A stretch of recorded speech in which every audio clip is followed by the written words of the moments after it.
Στο τέλος του έρωτα ερωτεύεσαι με τον ίδιο τρόπο, με ίδια αυταρέσκεια, στην αρχή για το άγνωστο, στο τέλος για το οικείο που απομακρύνει, στη διάρκεια για το παραλήρημα. Τι συνέβη σήμερα, Οθέλο?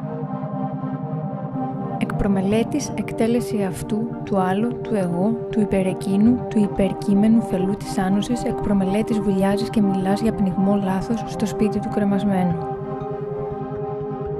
Εκ φυσικού λέγεις σε άλλη από την ίδια που γνώρισαν κάποτε, από την καλή και από την ανάποδη. Ποδιά σχολική που δεν πρόλαβες, η φωτιά στη σπηλιά οκ, φυσικά. Εξ αποστάσεως τον ερωτογενωμένο καρπό του δέντρου που έδινε.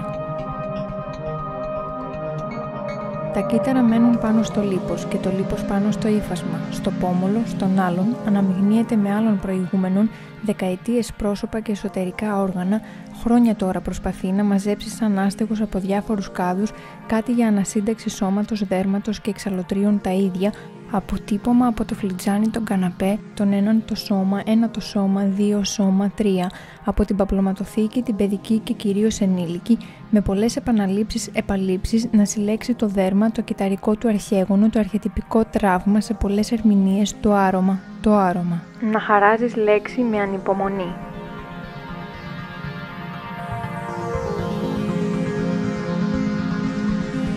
Πόσες φορές ακόμη η μουσική λιωμένη από χιόνι παγωμένο στο στόμα θα γεγώσει. Έχω γεμίσει ύπνο.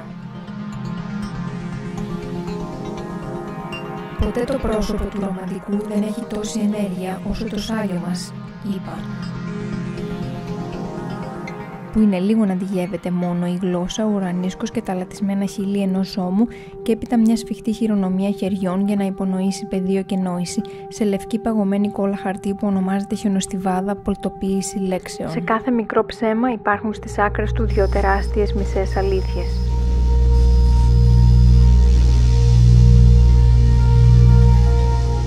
Κυρίως έρχεται η τελεία, όμορφη, στρογγυλή, αποφασισμένη. Ακολουθεί το ερωτηματικό, η παρένθεση, η επίφαση, η άνω και η κάτω στίξη, η ανάγκη για συνέχεια, η αποσιώπηση. Έρχεται τριαμβευτικά η ευχή να υποτάξει, να προστάξει, να διακινδυνεύσει, προστακτική ευκτική. Και με ένταση μας απομένει ένας υπερσυντέλικος χρόνος και τίποτα δεν χάθηκε όπως θα έπρεπε. Ένας ποταμός ήρθε και μου ψιθύρισε πως σημασία έχει μόνο η μεσαία ροή, αυτό που πάλεται, που περιέχει οι δύο άκρες καμιά αξία. Όλα ξεκινάνε νερό, όλα καταλήγουν θάλασσα. Μερικές σημασίες δεν τονίζονται από φόβο. Κυρίως έρχεται το κάπα. Κατεπήγον, κατηφές, κατηφορικό, κατακρεουργημένο, καταστροφικό και όλο αποφασισμένες γραμμές, δυνατότητα να εμπεριέχουν το οβάλ ανάλογα με το γραφικό χαρακτήρα. Μη σε νοιάζει το φουσκωτό του νερού, η αποτέλεσμα ζωή έχει σημασία. Κυρίως έρχεται το τέλος και ένας ποταμός. Στο μέσο του γεννιέται μια θάλασσα σε σχήμα οβάλ και με βάθος κανένα. Τώρα έρχεται η τελεία. Άρα για το τρεχαλιτό των παιδιών ταράσει τη λάμψη των άστρων.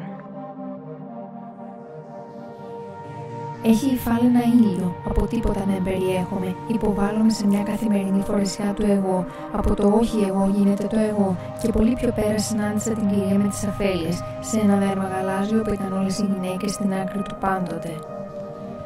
Η κάθε ματαιοδοξία μέσα στην τραγικότητά της είναι πολύ αισιόδοξη και νιώθεις πως το μόνο που έχει συνέχεια είναι η φράουλα από το κοντόλεμο κοτσάνι. Ένα σύννεφο μπήκε ανάμεσα και αμέσως το φεγγάρι μιμήθηκε 2 λεπτές φέτες μαρμάρινου πάγου.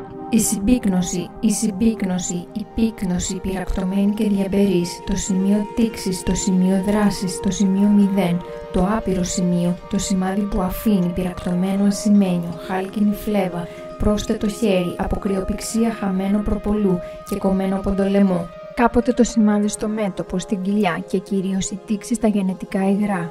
Αφανισμός του ανθρώπου. Είμαστε όλοι ένα όν, είδος μούχλας.